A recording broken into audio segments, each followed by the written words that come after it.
యోగేశ్వర్ భగవంతుడు శ్రీకృష్ణుడు చెప్తారు, ఎవరు ఆధ్యాత్మిక వికాసం శక్తి ఇస్తుంటూ వాళ్ళ మనసుని ఏకాగ్రత చేసేవారు ధ్యానం చేయగలుగుతారు. కాబట్టి మన మనసుని ఏకాగ్రత చేస్తాం.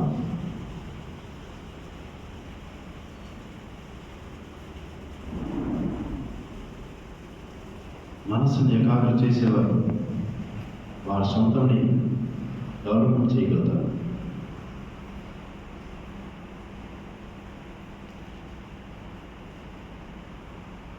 వాళ్ళు అనుకునే శక్తిని ప్రాప్తం చేయగలుగుతారు.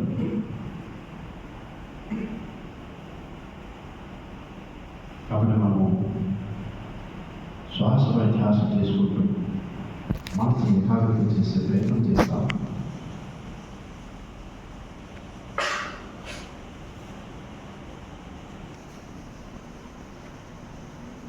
మీకు రకరకాల ఆలోచన, రకరకాల మనుషుల వికారాలు వస్తుంది. దాని వదిలేండి. వస్తే రాని, వస్తే దానిపైన మన మనసు పెట్టుకోకుండా మన శ్వాస పైన మనసు పెట్టుకోండి. మనం సహజంగా శ్వాసను తీసుకుంటున్నాము, సహజంగా శ్వాసను అందుతాము. సహజం